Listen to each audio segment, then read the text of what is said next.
Police officers hitting the streets on Grand Bahama find out why. An update tonight on Wednesday's massive blaze. And parents beware of the Momo Challenge. The Bahamas Tonight Northern Edition starts now. This is the Bahamas Tonight, the Northern Edition. Good evening all. I'm Shashina Wolf-Parkinson. As always, it is so great to have you with us. Topping news, the month of March has been declared Police Month by the nation's leader, Prime Minister, the Most Honorable Dr. Hubert Minnis. This morning, local officials took to the streets in a walkabout in the residential communities in a bid to show police presence and to bridge the gap between the police and the community. Italia Hall reports. Senior officers from the various police departments were out in full force throughout various communities on Grand Bahama, knocking on doors, speaking with residents to hear their concerns. Assistant Commissioner of Police Samuel Butler says they were mandated by the Commissioner of Police to drop their pens, put down their papers, and interact with residents. The community is our greatest stakeholder or partner. Without the community support, there's very little the police department can do off and by itself. The community is definitely our eyes, our ears, and when we get their support, we know that crime is always going down a downward trend. We feel good about the community support. I've been here in office in Grand Bahama for just over a year now, and I am all happy and elated for what I've been experiencing from the community. He says overall he is thankful for the support of Grand Bahama. All of you who shared your concerns and caused us to stretch our imagination of how to implement different police mechanisms to meet the needs.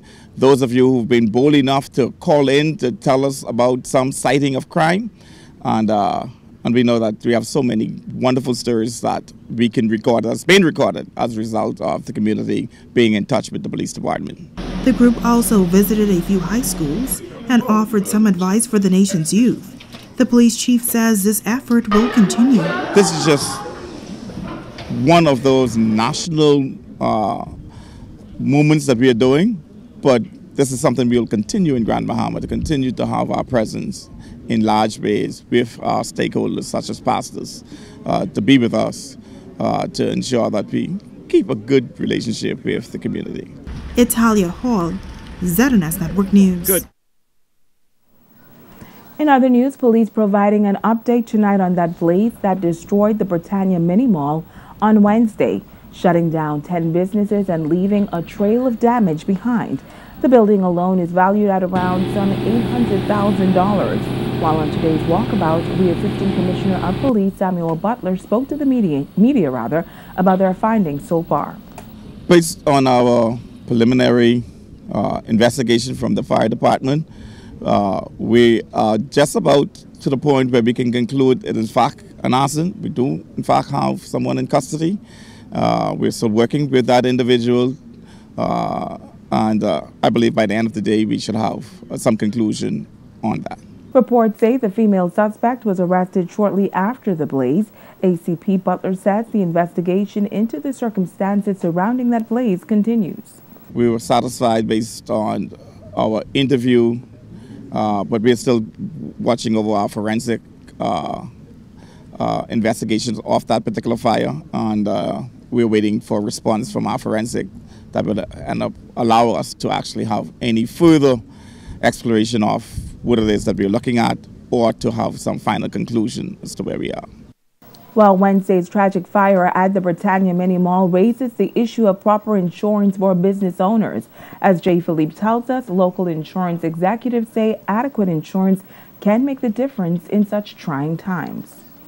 Business Development Manager at Insurance Management, Anton Boleg, says the importance of adequate insurance cannot be overstated. He is advising business owners to be more proactive about possible natural disasters and the potential long-term impact it could have on their business. In terms of the most recent event, the fire, I think that's the most obvious one, and I think that has raised a red flag in a lot of business owners' minds, and I would recommend to all of them to at least come in and have a conversation about insurance so that they can at least see, because a lot of persons don't even understand what is insurable. and how the insurance would benefit them in a situation like this. So, for example, unfortunately, a lot of the vendors in that plaza now find themselves having to replace their entire stock.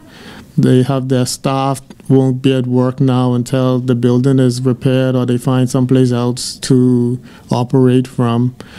They have to order their stalls and cameras, cash registers, whatever improvements they made to the unit. They find themselves having to now duplicate the initial effort they made. And if they had insurance, this would have been, that headache would have been eliminated from them. Boleg believes catastrophes can be avoided with proper planning. The owner of the plaza would have suffered a loss because the entire plaza itself was destroyed, as well as he now doesn't have rental spaces for the persons. Him personally could have insured both of that. He could have insured the property and also insured for the loss of rent that he would have obtained while the property is being repaired. While insurance for some persons can be a financial challenge, officials say in the long term it's worth the risk.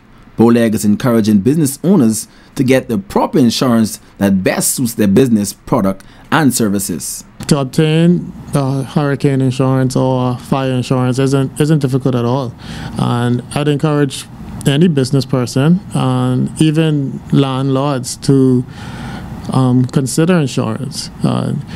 First, like everything else in life, cost is a major factor, but if you look at the cost that would take you to have to now start up from scratch basically again, the premiums that you're paying would be way more advantageous than the position you put yourself into. I'm Jay Philippe, ZNS Network News. In other news, police are reporting that several suspects were arrested following a joint operation by police, customs, and immigration officers.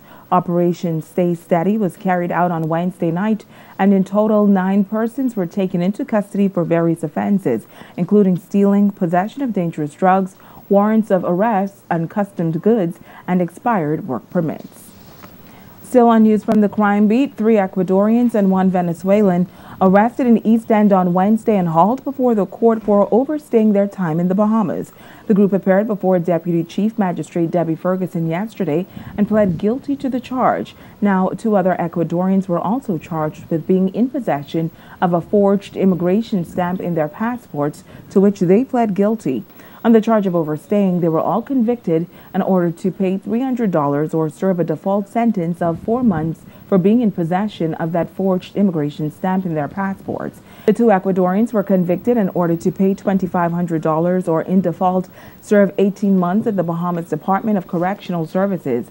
The 3 females and 1 male were all turned over to the police as they were not able to pay the fines. The group was found in an apartment complex in High Rock earlier this week, and authorities believe that they were making preparatory steps to be smuggled into the United States. Switching gears now, the internet can be a source of information and entertainment, but if you're not careful, it can also be a dangerous and a scary place as well. Once again, the internet is pushing a harmful agenda on young people in the form of a new challenge. Tonight, a pastor and guidance counselor is admonishing parents and adults in general to pay attention to how the children in their care spend their time on the internet. The 90s were an era of hopscotch, jump rope, marbles, and outdoor games. Today's children, however, seem to spend countless hours on tablets, video games, and the internet. But do you know the dangers your child could be facing while seemingly innocently browsing the internet? It is the new viral challenge that is now on YouTube called the Momo Challenge. Apparently, your child could be watching a familiar kid-friendly video when the disturbing character pops up and encourages your child to commit harmful acts or even commit suicide. Guidance counselor Pastor Wayne Carey notes that a parent's ultimate goal is to protect their child, but parents cannot simply sit back and allow their child to be entertained by the internet. We want our kids to be safe in school, and particularly want to have a safe school environment, and it's the same thing at home. You definitely want a safe environment at home, and parents have to be even more aware of what's going on, in particular on social media. It's an uphill battle, a lot of distractions with our children, and so parents have to take the initiative to watch their kids in particular YouTube. YouTube is children, but at the same time is adults. I mean, it's an adult thing, so kids could go on YouTube and anything can pop up. They can kind of just be introduced to anything. So parents have to be conscious of that. Pastor Carey is also emphasizing the importance of open communication. He says parents must create an atmosphere where they uplift and affirm their children so that they do not fall victim to these negative influences, such as the Momo Challenge. He is also encouraging other young leaders, counselors, and teachers to be on top of what is happening. Having a conversation with your child should be a normal, natural thing of affirming your child about their self-worth, their identity, what's right, what's wrong. That should be a natural conversation. I think most kids that are having that open dialogue with their children, chances are that child would come back to the parent and say, "Mommy, I was online and this thing, popped up and it's talking back to me and whatnot like that." So I think once that dialogue is open up, the child is going to come back to the parent and talk. Now, Pastor Carey does note that no incidents have been reported at the school. The conversation is out there, the conversation is out there. And once the conversation is out there, believe it or not, it goes from the conversation to it actually happening. So we have not had that experience yet where a kid could say, "Hey, it happened to me," but chances are it's going to happen. That's how because it starts with a room, and then all of a sudden you actually meet the person or meet a student who it happened to. He adds that parents should also be selective in which environments they allow their children to be in. He says it's important to give them good examples and a firm foundation. So we just have to be prayerful over our kids and make sure that they're in the right environment, that they know right from wrong. Sunday school, they have to be placed in an environment where it's inspirational. It's a environment where it's a positive productivity is coming out of that environment. I think once we set our kids up, in those environments, then we set them up to win. Megan Shepard, ZNS Network News. This is the Bahamas Tonight, the Northern Edition. Stay with us. There's more news right after the break.